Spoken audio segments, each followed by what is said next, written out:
Hey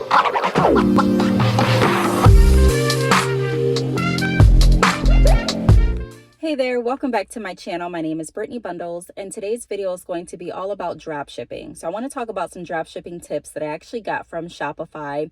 We're going to be going over some tips that they list, and then I'm going to be adding in my 2 cents and also my experience in regard to drop shipping. If you don't know, if you're new to following this channel, you know that I have been in the drop shipping business for quite some time. I do still offer drop shipping to clients that are interested in starting their hair business. And I've been doing it for quite some time, like I mentioned. And throughout the years of drop shipping for other businesses, I've learned a lot. And so I just want to share some information that could help you all on your journey. Drop shipping is a great way if you're looking at getting started with a business, but you don't want to invest in purchasing inventory in bulk. I made a book. My book is called Drop Shipping Now, Wholesale Later. I created that book some years ago. And that book was just about drop shipping and upscaling your business from drop shipping to purchasing in wholesale. And oftentimes when you buy in bulk or when you purchase in wholesale, you get a bigger profit.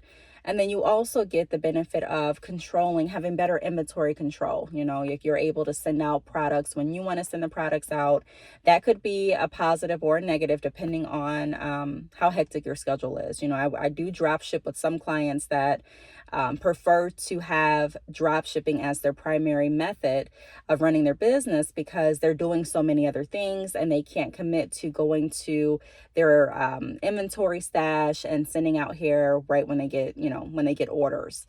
And so for them, drop shipping works best for that. But there are other people that like the control of being able to decide when they want to send their hair out. They also would like to do like different pop-up shops, have inventory on hand where they can have customers pick up the inventory the same day and just different things like that. So when you do drop shipping, you want to decide, or before you even get into drop shipping, you want to kind of weigh your options and figure out what works best for you. Because what works well with one business may not work well for yours. It just depends on what business what vision you have for your business. But ultimately, drop shipping is a really good method that a lot of entrepreneurs have clinged on to because of the flexibility and the low investment. So I'm going to be going over some information here that Shopify lists in terms of drop shipping. It's 10 drop shipping tips for a successful business 2024. So if you are interested in this video, be sure to give the video a big thumbs up. Giving the video a thumbs up, I recently started asking for thumbs up more than ever now because I understand that it helps the algorithm push the video out. That's what we want. We want to continue to grow this channel and our community. The more we grow, the more we can help other people, and also the more that I can invest back into the channel. So be sure to continue to share and like the video. That really, really helps. And then also subscribe. If you subscribe to the channel, it helps the channel grow. And then also clicking that bell button will allow you to be notified every time I upload a new video. We've been doing a marketing series that I've been getting good feedback from. So if you're interested in more business videos, be sure to click that bell so that you are alerted. And then also be sure to click the link down below and go to keepingupwithbrittney.com, sign up for my email mailing list. That way you're connected with everything that I'm doing. If I do a workshop, which I do free workshops and sometimes even free mentoring and business consultation. So be sure to subscribe to that email mailing list so that you don't miss any of the freebies. And then also you stay connected with me and you're able to get different business tips and tools sent directly to your inbox. So go ahead and sign up for the mailing list. I would greatly appreciate it. So the first item that Shopify lists is own your suppliers' mistakes. So even great suppliers make mistakes. And with a dropshipping business model, you're guaranteed to have fulfillment errors from time to time. So what do you do when your supplier sends the wrong item or nothing at all? Here are 3 possible options. So they go over, take the blame. Under no circumstance should you encourage your customer to contact your dropshipping supplier about the mistake. This will cause confusion as your customer is likely to have no idea that your supplier even exists. Instead, you need to own the problem, apologize, and let the customer know that what you're going to do to fix it. I agree with that. Like I said in the beginning of the video, one perk to having hair on hand or having your inventory on hand, I keep saying hair, or if you hear me relating to hair, it's because I have a hair business and I do drop shipping for hair business clients. But if you are drop shipping with a business, you don't have full control of how that inventory is going to be shipped, when it's going to be shipped. It's best, in my opinion, to always keep your options open. So I recommend doing drop shipping, but then also having some supplies on hand, maybe some of your more popular items, so that you do have the control to still keep your business running smoothly if there is an error. For example, let's say that you're running a boutique and you're selling shirts. And let's say that for some reason the drop shipping supplier sends out pants instead of shirts, the shirt that your customer ordered. If you have a couple of shirts on hand in the size that the customer ordered, you can work out the kinks in the background while still providing efficient service to your customer. Like, your customer doesn't need to know what's going on in the background. I agree with that wholeheartedly, because when you start putting the blame on your supplier, even if you're not drop shipping, let's say you're purchasing in bulk and you get some products in and you send them out, and maybe the products are defective, or they're not up to the quality that you expected it to be, and your customer complains, and you're like, man, it's not my fault, it's the fact that my supplier changed and my supplier isn't good. You don't want to do that. It makes you seem unprofessional, and it makes you seem like you are not taking responsibility. You want to make sure that you are your customer's advocate. You want to make sure that you're in their corner. And so taking the responsibility and apologizing and also providing a resolution is going to look better to the customer versus you passing off the blame. It also says make it up to the customer. So depending on the level of the mistake, you want to proactively offer the customer something for the error. This can mean refunding the shipping fee, a personal favorite of ours, or an upgrade if the customer needs a new item shipped out. So also make it up. You don't always have to make up a mistake by giving a product or offering a discount. But when you go and you start the conversation to see exactly what happened, how you can fix it, you want to read the room. You want to read your customer in a sense. So you want to figure out, okay, what is this customer looking for? Asking open-ended questions, seeing how long they've been a customer, going back and looking at their previous purchases. That's going to give you an idea of what they may be interested in. And then you can offer certain incentives personalized to that specific customer. Some customers don't care about a discount. Some customers take it as an offense when you offer discounts or throwing money at a problem instead of finding a concrete solution. I remember years ago when I used to work for this company, I was in a call center, and when customers are calling ready to cancel their internet and TV service, I'm like, oh, I'm just going to issue a credit. And it was one time a customer came and they said, I am insulted. I don't want your $20 credit. I don't want your $5 credit. I want this resolved. I'm tired of you guys giving me $10 and $5 every time I call in. But then I would get other calls, and some people would say, hey, I want my credit. So everybody is different. So you don't want to assume that everyone's looking for a freebie or a discount or an incentive or something extra. But you want to really make sure that more than anything, they understand that you're their advocate and you're here to solve their solution. And then seeing what you think might, or even what they say, is something that they are willing to accept. A customer may say something like, hey, I'm really interested. I was going to purchase your new line of lip glosses next week, but that's before this happened. So kind of already getting the process of thinking, okay, how can I fix this for them? So resolve the issue, and then also maybe throwing in a free sample of your new lip gloss, because that's something they said they were interested in. Something that appeals to them personally is going to be your best option. And you can have these conversations via email as well. It doesn't have to be over the phone. So that's something to consider. The second point they go over is manage your inventory levels. So most experienced dropshippers would agree that managing inventory access across multiple suppliers is the biggest challenge you'll face running a successful dropship business. Do a poor job of this and you'll constantly be informing customers that their order is out of stock. Not a great way to attract repeat business and loyal brand fans. Properly managing inventory across your suppliers and distributors and limiting the number of out-of-stock items you sell is a complex process. Shopify apps like Duoplane and Sense, or a web-based service like Orduro can help you sync inventory on your Shopify store. This is a great option when suppliers offer real-time data feeds, but suppliers don't always have them. And I'm hoping I'm pronouncing those apps correctly. Inventory management is important, like I mentioned in the beginning of this video. Some people do drop shipping just because they don't want the hassle of having to manage their inventory, having to send out the products. They want to be able to do multiple things and know that if someone orders, it's already taken care of and they receive the funds on the back end, or they receive the funds up front, and all the other work that happens on the back end is really on the suppliers, because there's different drop shipping companies too. Some drop shipping companies fulfill all of your orders and ship the orders out to your customers directly. That's what I offer. Some other drop shipping companies, they're not as involved. They'll provide the items, but some of them send the items directly to the customers to send out. I mean, every drop shipping, company is different. I even have some customers that prefer, when they get an order, for me to send the products to them directly instead of their customers. So it kind of just depends.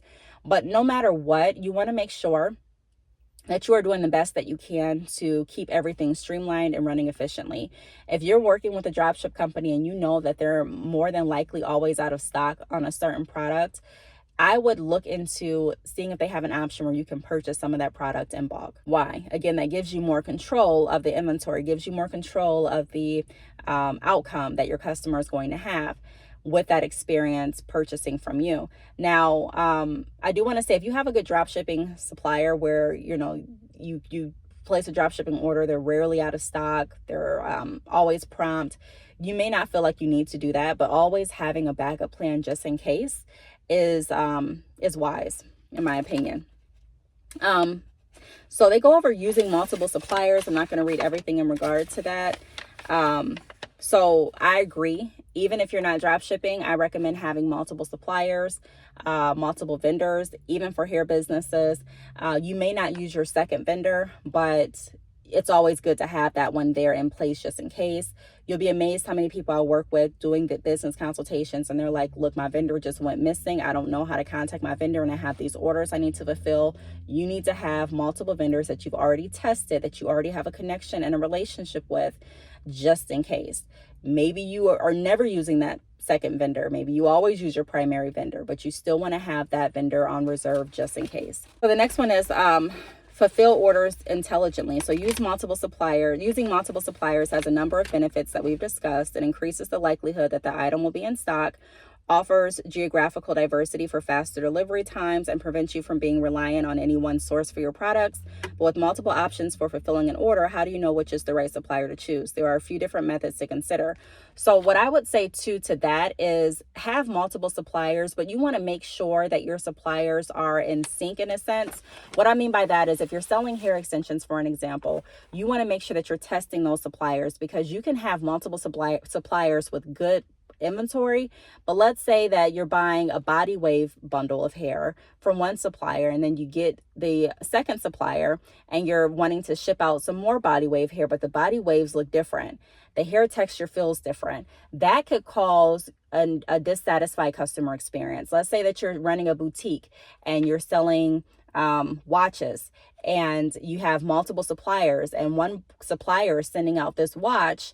You have the watch as this particular, with this particular description based off your primary supplier, but your secondary supplier doesn't offer that exact same watch. It's similar, but it's not the same. That can cause a dissatisfactory experience as well. So when you're looking for secondary suppliers, keep in mind that they all need to be in sync, as far as you need to make sure that you're sending out the same product, or that your customers are getting the same product, because you can create something too where customers are starting to lose faith in your business and question your reliability, because they're thinking, okay, well, my cousin got a watch from this company that wasn't that well. My mom got a watch from this company and it was like this. I don't know what I'm going to get when I order. And so that's when you hear a lot of people, going on social media, perhaps they're saying, I've received this order. I think this company is maybe sending out influencers better products than us. I think this company is maybe sending out customers that order from this region better products than we're getting. You don't want it to be like that. You want it to be consistent. So there needs to be some sense of consistency with the quality that you're offering and the type of products that you're offering as well, because you can have great quality products that are all different, and that will still cause a customer to be dissatisfied with not being able to know or predict what they're going to receive, because they're getting different items from so many different vendors and suppliers. So make sure that you're testing all of your suppliers and make sure that everything is synced with like what you're offering, okay? Because ultimately it's going to fall back on your shoulders. The customer doesn't care a lot of times about what's happening on the back end. They don't care about your supplier issues. All they care about is if they got what you said they were going to get, what you advertised. So it does say you can route orders to a preferred supplier. If you have one supplier that stocks most of your items and is easy to work with, a superior service, great selection, etc., you can simply route all orders to that supplier by default. This is particularly easy to implement, as you can simply add your supplier's email address as a recipient for all new order confirmations, automating the entire process. It also says route orders based on location. So if you use multiple suppliers that each stock the majority of your products, you can simply route the order to the supplier closer to your customer. And then it says you can also route orders based on price. So this sounds great in theory, but unless one supplier has significantly better pricing, it can be difficult to automatically determine which supplier will be cheapest. So even if you don't route all of your products on one price, you should have your suppliers bid against each other to achieve the best pricing possible as your business grows. I don't know about that. I mean, like I said, if you're going to, I don't know if I agree with that wholeheartedly, just because I can see that turning into a big time sucker on the back end. Bottom line is, whether you're bidding on prices, negotiating with different suppliers, you want to make sure that before you present yourself to the public to start offering these products and your drop shipping, that everyone's on the same accord. You've already tested all of your vendors thoroughly. You're okay with all of their prices, and you have a strategic plan as to, if this vendor is not available, or if these products are sold out, I can still go to this vendor and get the same quality, the same products at a good price, and still make a good profit off of this order, and ultimately have my customers satisfied with their product and the experience. It goes over implement security best practices. So in today's world, there is no excuse for running an online business with weak security or fraud prevention practices. Here are some dropshipping tips for keeping your customers' personal information safe while they're shopping online. I do agree with that, but even with today's time and with all of the systems we have, there are still people that are outsmarting the system and getting away with fraud. So you want to make sure that you are very careful about the payment methods that you accept and the orders that you're shipping out, because you don't want to have to deal with that fraud at all. It's not fun. But it says storing credit card numbers. Storing your credit card information allows for convenient reordering and may increase sales. I don't store any credit card numbers. I think that it can be convenient, but that also could cause some concern. So that's something to consider. It says the possibility of fraudulent orders can be scary when you're starting out, but with some common sense and a bit of caution, you can prevent the vast majority of losses due to fraud. Even with all the common sense, like I said, there's people that are going to try to outsmart the system. I really recommend focusing a lot on the payment merchants that you accept for your business, and look at their